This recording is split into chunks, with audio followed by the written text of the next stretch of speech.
नमस्कार, मैं राहुल भोज स्वागत करता हूं आपका बॉलीवुड स्पाई में। आप सभी दर्शकों को तो पता ही है कि दीपिका पादुकोण के ऊपर गिरी है गाज।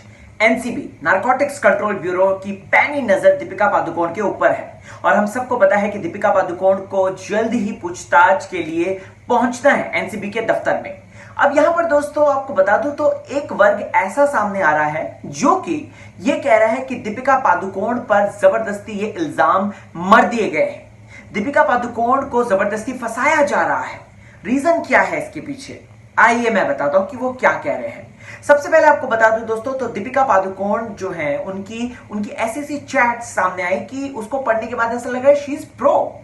मतलब गांजा मुझे चरस नहीं, मुझे हैश नहीं, मुझे वीड चाहिए, मुझे वीड नहीं मुझे हैश चाहिए, something like that, vice versa कुछ लिखा था। और उसके बाद ये भी था कि ये नहीं वो चाहिए, मुझे माल दो, ये वो सारी चीजें, राइट। मैंने ऑलरेडी डिस्कस करी है, so I don't want to discuss that thing over here.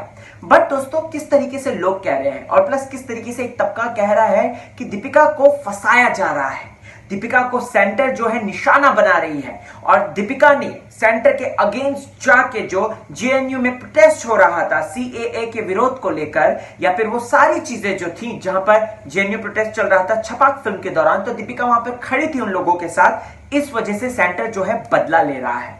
अब दोस्तों इसके पीछे की सच्चाई कुछ इस तरीके से है।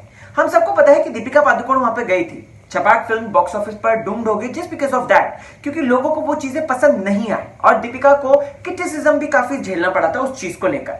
बट दोस्तों यहां पर एक और बात सोचने वाली है, जो कि और पॉइंट जो दूसरा तबका कह रहा है। देखिए आपको पता है मैं सोशल मीडिया पे चील की तरह निगाहें रखता हूं, ऐसे में आपको बता दूं तो दूसरा जो तबका है जो इसके काउंटर में बातें रख रहा है, वो कह रहा है कि अरे भाई अनुराग कश्यप से लेकर स्वरा भास्कर से लेकर तापसी पन्नू से लेकर अनुभव सिन्हा से लेकर श्रुति सेठ से लेकर हंसल मेहता से लेकर कितने लोगों ने इसका विरोध किया था। उन्होंने पार्टी लेकर जो है काफी सारी चीजें बोली थी। काफी ये लोग जिनका मैंने नाम लिया, ये सोशल मीडिया पे जो है सरकार के खिलाफ हमेशा बोलते रहते हैं, तो उनके खिलाफ क्यों नहीं एक्शन लिया कुछ भी।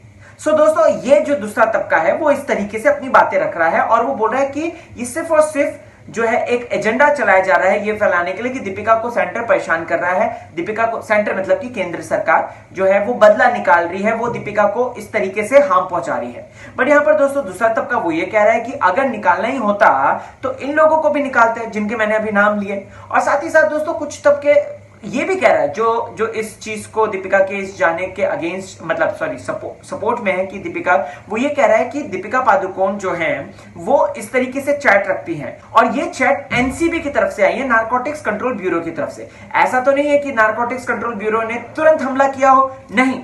वो कह रहे हैं कि दीपिका पादुकोण का नाम तब सामने आया जब फर्दर तफ्तीश हुई। पहले अगर देखा जाए तो रिया चक्रवर्ती और उसके चंगू मंगू का नाम आया था, फिर पैडलर्स पकड़े जाते हैं, फिर बैक टू बैक पैडलर्स पकड़े जाते हैं, फिर जया साहा वो 4 बूंद वाली लड़की से लेकर दोस्तों श्रुति मोदी और बहुत सारे लोग जो है पकड़े जाते हैं और उनके थ्रू दीपिका पादुकोण का नाम सामने आता है। और दीपिका क्या, उनकी मैनेजर का पहले आता है करिश्मा प्रकाश का, फिर उसके बाद दीपिका का आता है। सो ये जो दूसरा तबका है ये इस तरीके से इसको जस्टिफाई कर रहा है कि भाई ऐसा कुछ नहीं है, ये स्टेप बाय स्टेप चल रही है चीजें। सो दोस्तों मेरा काम था आप लोगों को बताना, मैंने दोनों ही पक्ष आपके सामने खुले तौर पे रख दिए हैं। आपको क्या है कहना, क्या दीपिका को फंसाया जा रहा है, या फिर आपको क्या है कहना कि ये जो है प्रोसेस वाइज प्रोसेस है। और आपको बता दूं 150 लोग आए हैं घेरे में दोस्तों, अभी फर्दर और आए हैं, टीवी एक्टर्स अलग आए हैं। तो यहां पर यह बात तो सोचने वाली बनती है, ऐसा लगता है, राइट। आपको क्या लगता है कमेंट सेक्शन में जाओ, बिंदास बताओ मुझे यार, अपनी आपकी जो भी सोच है बताइए मुझे। और बने रहो चैनल के साथ, देखते रहो बॉलीवुड स्पाई।